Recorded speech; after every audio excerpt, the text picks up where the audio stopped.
What's up, comic book fiends, comic book nation? This is Wiyy85, the comic book addict. I don't have a new haul for you this week, unfortunately, but I do want to show you my favorite 10 books, or my favorite, well, it turned into 12 books actually, because I couldn't decide between a couple books, but some of these you've probably already seen in recent hauls or collection videos that I've had, but this is my favorite books that I own. Not necessarily the most expensive books out there. I don't have any crazy expensive books, unfortunately. I wish I would have, but with the family, and I'm not the richest man in the world, I can't afford those big books right now at this time, but I'm definitely gonna try to get them eventually. But let's go ahead and get started. Boom. This is Amazing Spider-Man 300. You guys seen this recently in one of my videos. Just an awesome book to have. This book's going to get in more and more ridiculous prices as the years go on. So it's for a super high copy at the price I got, and I'm really happy to own this book.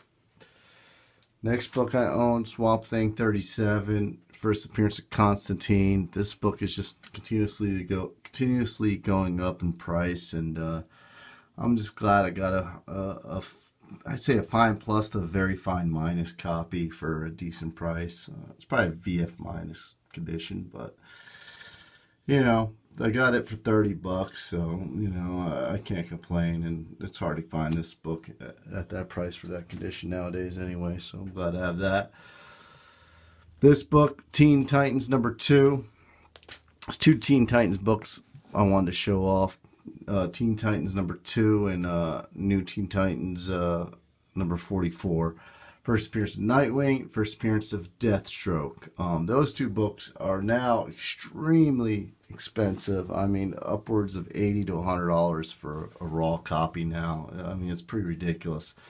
If you flash back to like 2011, 2012, just 2012, you can find these in back issue bins for like $5 or $10. That's how ridiculously hot those 2 books got. But so glad to own those books now.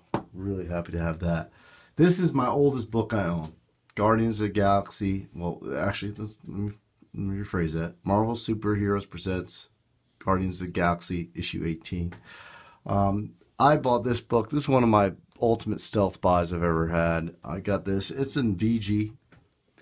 I give it a VG condition. I bought this for $2 at a flea market. I guess the guy didn't know what he had. I mean, who really, until the movie came out and all that, you could really stealth buy these books if it was still available in the back issue bins, and or especially at a flea market. But so this is my probably, I have 2 Silver Age books, and this is one of them, and so really super happy to have this book, especially for how much I paid for it. As far as copper books, there's 3 that are there's 4 actually that are the top books. I gave you away one of those already.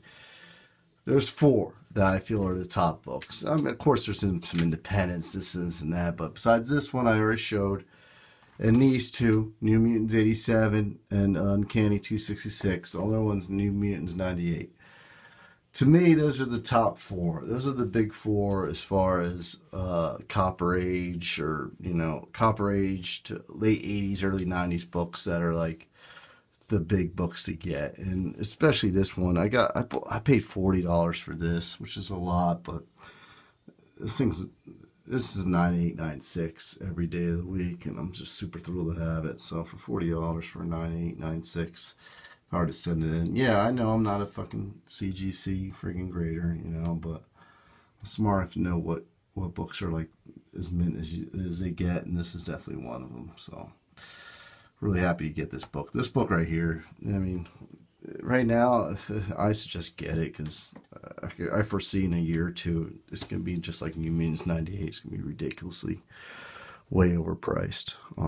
And then as far as the Gambit issue, I paid $40 as well for this one, and Same thing. I give it a VF plus. So I don't know if I give it a near mint, but VF plus. I mean, it's cut wrong. You can see the uncanny, but besides that, it's razor sharp. There's no ticks. There's a little tiny little ding in the X. A little black mark is there in the middle of the X. But besides that, awesome book. Really happy to get that one.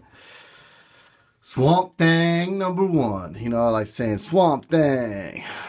I mean, 20-cent issue. I mean, this is freaking awesome. Bernie Wrightson cover. I mean, it's legendary artwork. It's a #1 issue. It ain't the first appearance, but it's a #1 issue from Swamp Thing.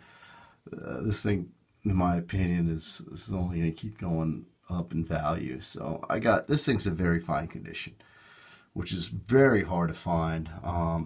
And I paid, I believe, $60 for it. $60 to $65. I can't remember, but nowadays you're not going to find this book in very fine condition for $60 or $65 unless like the guy absolutely doesn't know what he has, because I mean, this book is just freaking awesome.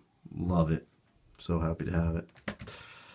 This book, this is definitely in my top issues. I mean, as far as new books, I don't see a regular cover book that's not a variant that's more valuable than this one. And I don't think any of you guys can say I'm wrong. I mean, for a newer book from 2011 that's not a variant, what book is more valuable than this? Okay? I don't know of any. And this book is 9.8 easily. I carefully hand selected this one off the rack, and for Batman #1, New 52, I mean, so happy to have this book. I'll leave this up, and my final books I want to show off in my collection. Obviously, I have a lot more books in my collection because you guys see a lot of my videos, but these to me are my most valuable prized possessions. You know, I'm not, you know, and just happy to have this one. This is my favorite variant.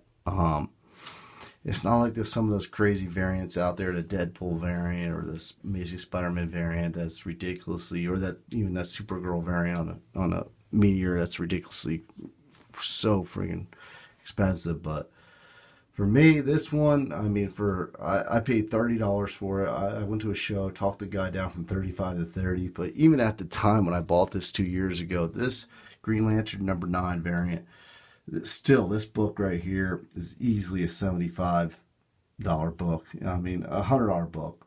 I mean, it's just a solid $100 book variant.